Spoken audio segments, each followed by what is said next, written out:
सरस्वत्यै नमः। ॐ दुर्गायै नमः। ॐ श्री महालक्ष्मी स्वाहा। सर्वमंगल मांगल्ये शिवे सर्वार्थ साधिके शरण्ये त्र्यंबके गौरी नारायणी नमोस्तुते। शरणागत दीनार्थ परित्राण परायणे सर्वस्यापि हरे देवी नारायण नमोस्तुते। शरणागत दीनार्थ परित्राण परायणे सर्वस्यापि हरे देवी नारायण नमोस्तुते। सर्वस्वरूप सर्वेशे सर्वे शक्ति समन्विते भयभ्यस्त्राहि नो देवी दुर्गे देवी नमोस्तुते। रोगन शेषान महंसि तुष्टा हृष्टा तुकमा सकलान भीष्टान् त्वमाश्रितानां न विपन्नराणाम्। त्वमाश्रिता हृयश्रेयतां प्रयान्ति। ॐ श्री ह्रीं श्री कमले कमलालये प्रसीद प्रसीद। ॐ श्रीं ह्रीं महालक्ष्म्यै नमः। ॐ श्रीं ह्रीं श्री कमले कमलालये प्रसीद प्रसीद।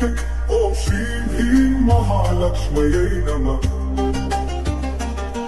सर्वाबाधाप्रशमनं त्रैलोक्यस्याखिलेश्वरी एवमेव त्वया कार्यमस्मद्दैर्विनाशनम्।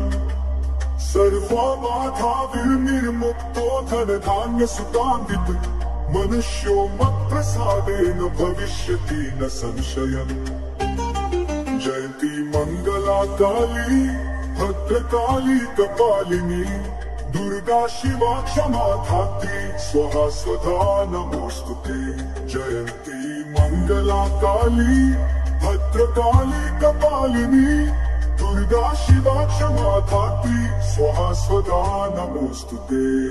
ॐ सर्वबाधा विनिर्मुक्तो धनधान्य सुतान्वित मनुष्यो मत्प्रसादेन भविष्यति न संशयः। ॐ सरस्वती मया दृष्ट्वा वीणा पुस्तकधारिणी हंसवाहिनी समायुक्त मां विद्यादान करोतु मे। ॐ सरस्वती मया दृष्ट्वा वीणा पुस्तकधारिणी हंसवाहिनी समायुक्त मां विद्यादान करोतु मे। ॐ सर्वबाधा विनिर्मुक्तो धनधान्य सुतान्वितः मनुष्यो मत्प्रसादेन भविष्यति न संशयः। शान्ति कर्मणि सर्वत्र तथातु स्वप्नदर्शने ग्रहपीडासु चोग्रासु महात्म्यं शृणुयान्ममम्। ॐ नमः सरस्वत्यै नमः। ॐ दुर्गायै नमः। ॐ श्री महालक्ष्मी स्वाहा। ॐ श्री महालक्ष्मी स्वाहा।